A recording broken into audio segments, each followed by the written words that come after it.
Let's go for it. So, reading again from the Bhagavad Gita Essentials, Paramahamsa Sri Swami Vishwananda's version with commentary. This is a slightly abbreviated version from his original, which is like this thick. So, should be a little bit more expedient. But yeah, let's dive in. We're on chapter 12 right now. Om Ananyatmidandasya Gyananjanashalakaya Chakshuru Militam Yena Tasmai Shri Gurave Namaha. I really hope this audio is working. All right. Chapter 12. Bhakti Yoga. Oh, and those are just peacocks out there making noise, just so you know. They're really active right now. So, Chapter 12, Bhakti Yoga. After the great revelation of the cosmic form, Arjuna poses a question to Krishna. Which is the better way to attain him? As a devotee who is constantly engaged in worship of his personal form, or as one who contemplates upon the formless aspect of the divine? Krishna's response is clear. The way of devotion is higher. The path of contemplation on the formless aspect of the divine is filled with difficulty and suffering, whereas those devotees who are constantly absorbed in the Lord are delivered through grace. Krishna then outlines a step-by-step guide as to how one can ceaselessly fix one's mind upon him. In the beginning, one should develop a mood of detachment through karma yoga described in the earlier chapters. Then this internal renunciation should be suffused with bhakti, dedicating all actions to Krishna. Finally, one will be in a position to perform a meditation practice which can steady the mind to remain exclusively on the Lord. In the closing verses, we hear about the various qualities of the true devotees. They are beyond the ways of the world, untouched by joy and sorrow, detached from pain and pleasure. At the end of each statement, Krishna repeatedly states that such devotees are dear to him. Verses 1 through 5. Which is superior, devotion or knowledge? Arjuna says, between the devotees who worship you, meditating on you in the way described, and those who contemplate on the imperishable, impersonal aspect of you, who is superior? Lord Krishna says, in my opinion, those who are forever absorbed in me with strong faith and worship my personal form with focused minds are on the highest path. But those who contemplate on the imperishable, the indefinable, the unmanifest, the omnipresent, inconceivable, transcendent, unchanging, immovable, impersonal aspect of the truth, having subdued all their senses, remaining equal-minded, and engaging in the welfare of all beings, they too eventually come to me. But greater is the difficulty of those whose minds are attached to the impersonal truth. For those who are embodied, that path is filled with suffering. Here Arjuna is asking which one is better.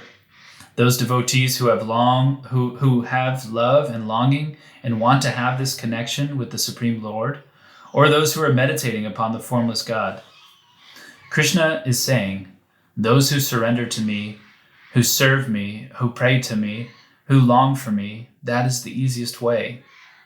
You have a body, a mind, and a brain that acts. All the pictures one sees are just images of things, and every day you build up 100,000 new images and input them into this computer inside of your head. So how can you picture the emptiness? That's why certain words don't have an image, like no or emptiness. They are blank. The brain goes into meltdown. But yet, when this mind that is in meltdown perceives the cosmic Lord, it is in awe, it is wonderstruck and shocked. And then the mind will say, I always thought you were attributeless. I always thought you were formless. I always thought you were just energy flying from left to right. No, my dear. Beyond this energy is someone who controls all this energy. There is a generator that creates this energy. Like the electricity that is everywhere, you touch it there, you will get electricity. You touch it here, you will get electricity. But the generator that is making this energy is a manifestation. A generator can't be gliding in the air, flying somewhere. Even in an electric eel, the electricity is created inside. It goes through different organs, and then it arises as electricity outside. And this is what one perceives outside as electricity. Just a manifestation, just a feeling. This is the same. Who can perceive this? Not everybody, but only one whose mind is calm and who is surrendered. This is the state of a true bhakta. You may take the path of tapasya, letting go of the world completely, doing certain hard austerities, torture. God is not a masochist. He says that it is possible to attain the state of the unmanifested, the void, but it takes rigorous, strong effort. And one goes through lots of suffering and pain. It's a big roller coaster. Yet one does get there if one survives. A bhakta who worships God with attributes does go through this, but more easily. By worshipping the Lord becomes easy, relatable, and very easy to adapt to. Then the Lord becomes the mother who carries the child, who cares for the child. This is why in other verses, Bhagavan praises bhakti. Verses 6 through 7, the Lord rescues his devotees. But for those who love and surrender all their actions to me, who worship me with exclusive devotion and fix their minds on me alone, for such people, Arjuna, who have their consciousness absorbed in this way, I quickly deliver them from the ocean of birth and death. Bhagavan himself is saying that he will deliver those whose minds are still and focused on the different forms of the Lord, surrendered to him, those who perform all their actions, their duties, but being free from the result, don't have any expectation, who don't acknowledge the action as their own, and who surrender everything. At night, when they go to bed, they say, Krishna, it's only you. They say, Krishna arpanamastu, offering everything to him.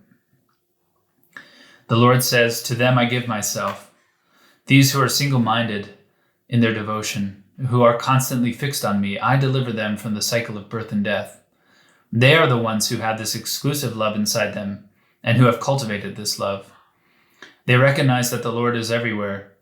Through this love they perceive in each person they meet the Lord himself.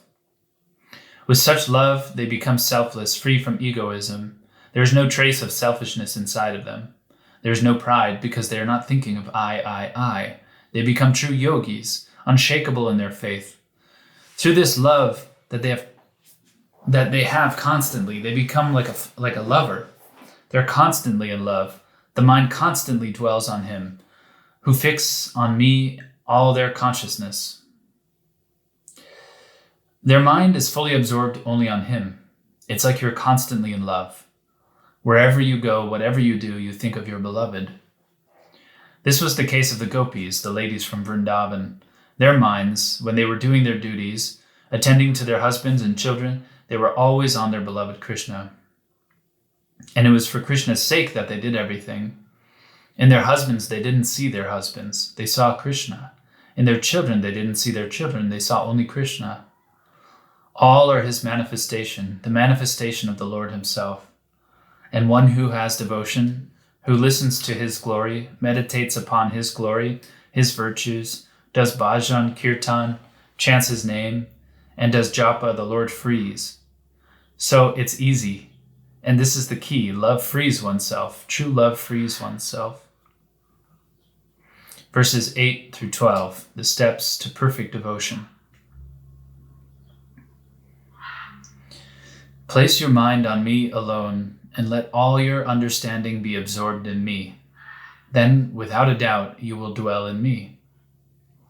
But if you are unable to center your mind on me, then seek to reach me, O Arjuna, by constantly practicing yoga.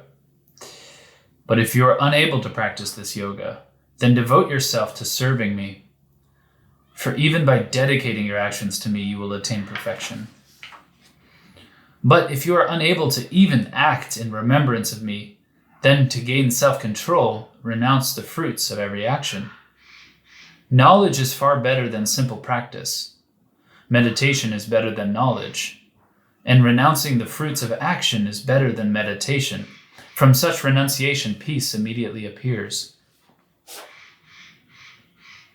Bhagavan is making it easier and easier and easier for the devotee. You have time to lazy yourself. You have time to do everything which keeps you attached to the world. But to give your time for God, people find many excuses for not doing it. Stop finding excuses that you don't have time, but train your mind to think that whatever you are doing it for God. Here he is giving the assurance. Those who are constantly thinking of me, those who do everything with me in their minds, whose meditation is focused upon me, those with single-minded devotion, those who are absorbed in me in their daily work, for them I make everything easy.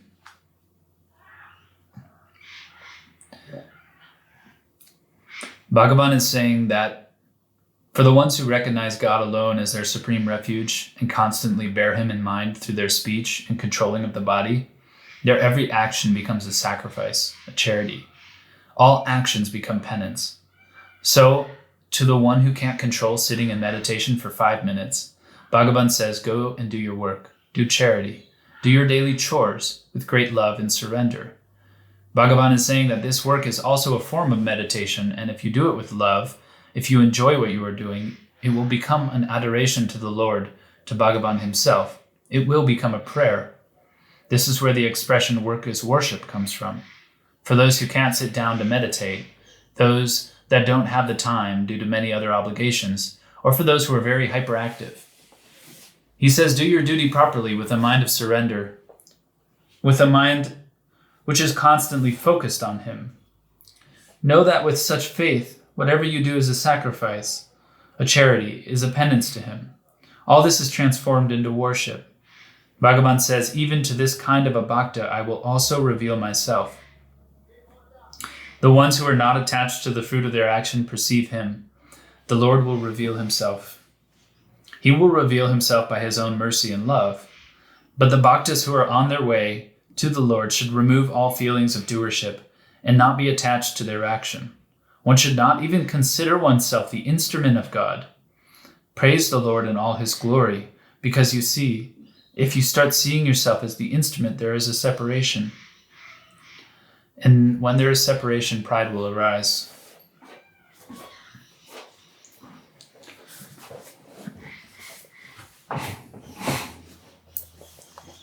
Verses 13 through 20. The qualities of a devotee who is dear to Krishna.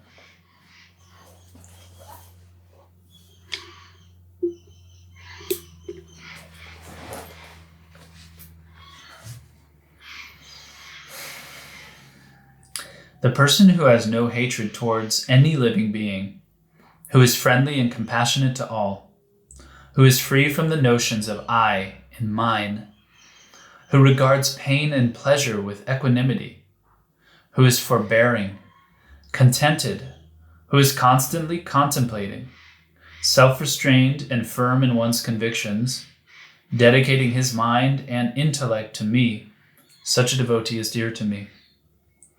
He who does not disturb the world and is not disturbed by the world, who is free from joy and sorrow, fear and passion, he is dear to me. One who is free from expectations, who is pure, skilled, impartial, and free from anxiety, and who has renounced material pursuits, he is dear to me.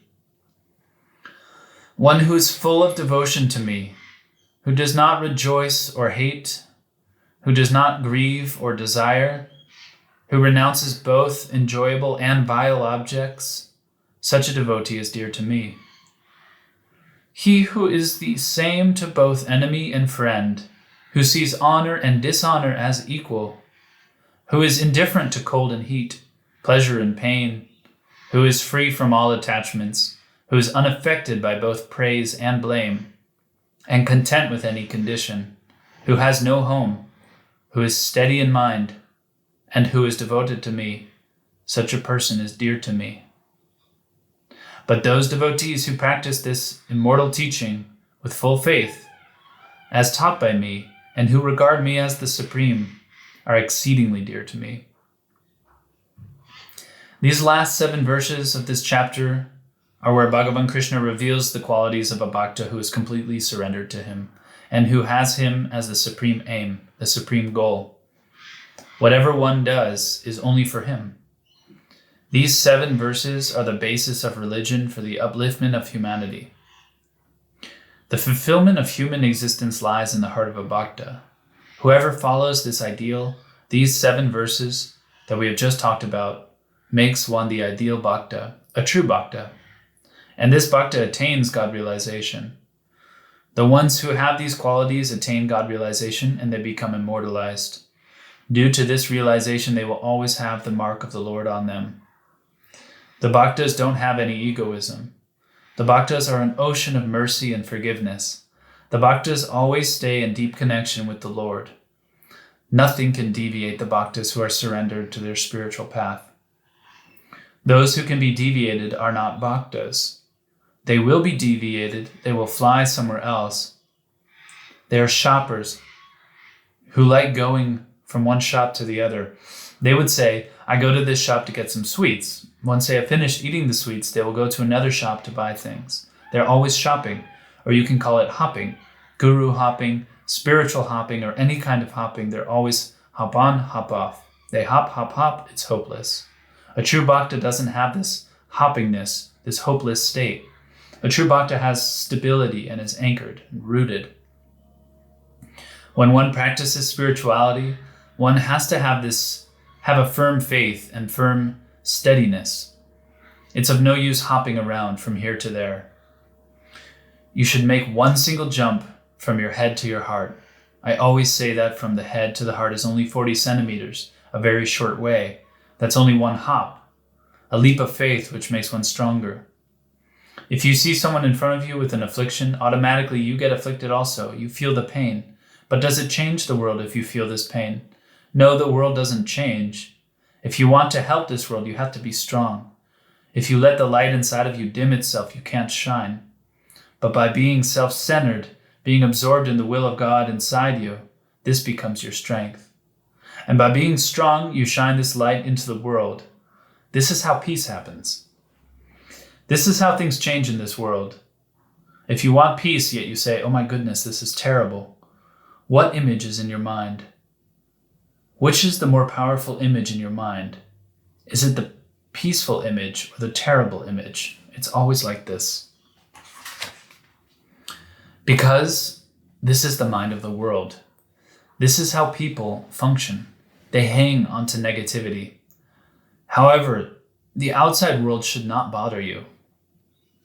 This doesn't mean that you don't care. You do care, but you should be focused. Because you have the Lord inside you, you care, but you don't become weak. And in this way, you can bring forth change. The bhakta is open to many possibilities. This is why he says, don't be attached to the fruit of your action, because I create the possibilities. If A here doesn't work, I will create B. If B doesn't work, I'll make C, but I'll lead you to perfection. There's always a plan B, and there's always a plan C. And if C doesn't work, I'll create D. If D doesn't work, I'll create E. But if you hang on to one outcome, then you're sitting on A, and A will lead you only to A. One who is surrendered on their spiritual path, and one who has the chance to meet the Satguru, knows that the Satguru looks after their welfare as a mother looks after her baby. If one tries one's best, though, it doesn't mean that you can sit down and say, okay, I won't do anything. Guruji will look after it. No, you have to put in your maximum effort, but be detached from it. You have to try your best. And due to this, when Guru and God sees that you are making an effort, that you have taken one step, and it is very important that the Guru sees this in the devotee, then he says, this one is ready. We can help him advance. This is in reality what happens on the spiritual path. The ones whose aim is only God are the perfect devotees. In this verse, he says that this single-pointedness is the mark of a truly surrendered devotee. The devotees who have such focus dwell eternally with the Lord. For the saints who have achieved unity with God, God dwells constantly with them. There's no difference between saints and God. When a saint touches something, it's purified. The touch of a saint is the same as from the Lord. The Lord touches through the saints. Bhagavan Krishna praises his devotees, praises those who are surrendered to him, showing how dear he is surrendered to them. You think you are longing for him? No, he is longing more for you. You think that you love him. Your love is like a grain of dust, but his love is like an ocean. You think that you are walking towards him. He is running towards you. That is the greatness and the humility of the Lord himself. Well, all right, that's chapter 12. Short and sweet Bhakti Yoga, Bhagavad Gita Essentials. So long for now.